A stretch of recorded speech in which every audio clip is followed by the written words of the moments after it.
Off the bat, this video is not sponsored by Eldermancy or Runesmith.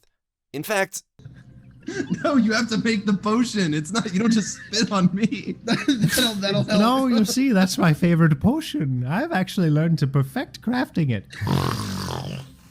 Please.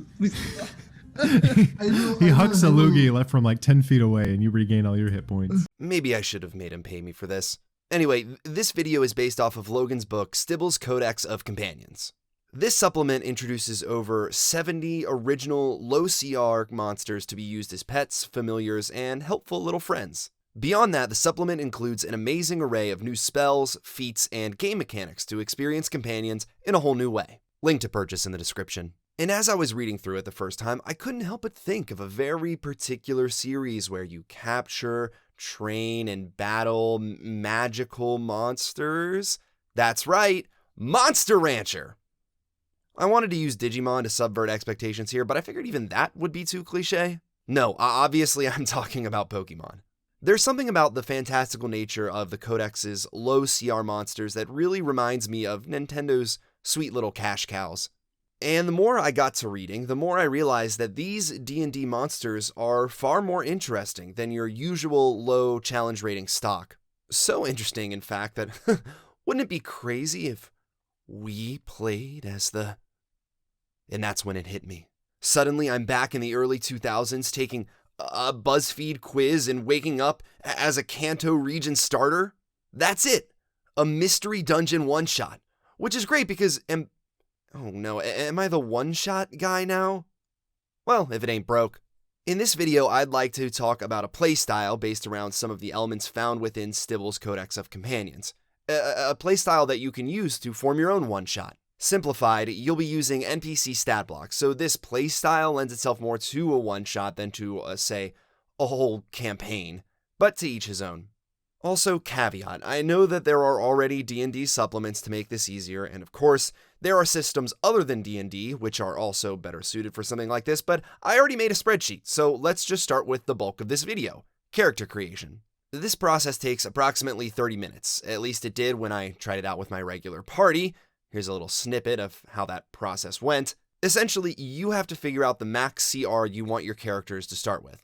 I recommend the 1/4 to 1/2 levels. Those monsters have a lot of interesting aspects and can at least do damage. If you go with a 1/8 CR monster, think about maybe adding at least 1d4 to the main damage dealing abilities. After you settle on a CR max, it's as simple as picking your companion. There are a lot of good choices in this supplement, and also there's one correct choice.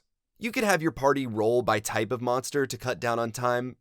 Don't worry, I'll make this Google Sheets that I use for my one-shot available for public use in the description.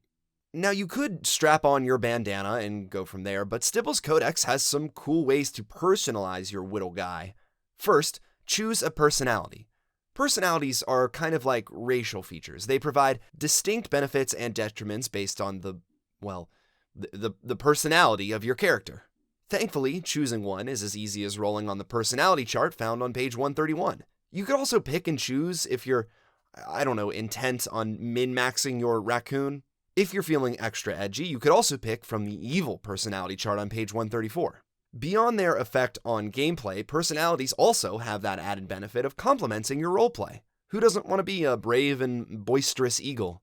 Next, in character creation, it's time to pick your feats, bond boons. Stibble's has a really interesting mechanic for improving your companions through the formation of strong friendships between yourself and your companion. As your bond strength increases, you gain a few bond boons, which increase the utility of your little pet. Some boons are more general, while others are specific to companions of a certain type or companions with specific stats. When I played with my party, I allowed them to pick one prerequisite boon, whether they met that prerequisite or not, and one non-prerequisite boon. As this theoretically puts your bond strength around level 15, I would also consider throwing a couple of bonus hit dice onto your characters. Some of these are, squishy.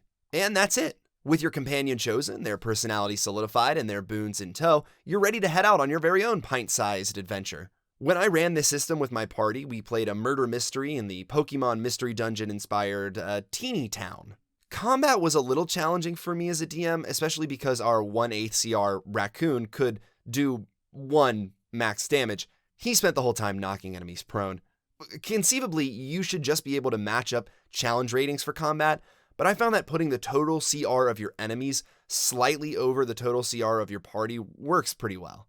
Just bear in mind that the damage dealing and damage taking capacity of your characters is significantly reduced, even with the advantage of the bond boons and extra hit die. This is a really fun way to play, even if it isn't suited to a whole campaign. Again, this specific playstyle will require you to buy Stibble's Codex, but I think it's entirely worth it. The supplement is chock full of cool new monsters, spells, and equipment. It could stand on its own if just for the monsters, but it goes a step further and sets up a really fun way to incorporate those monsters as player companions. So get out there and buy it. Throw on your bandana and have an adventure. Hopefully one that doesn't bring the fate of the world into the balance. You are only a raccoon, after all. Thank you so much for the outpouring of support for my last video. Thanks especially to Joe Cat, who was willing to share it.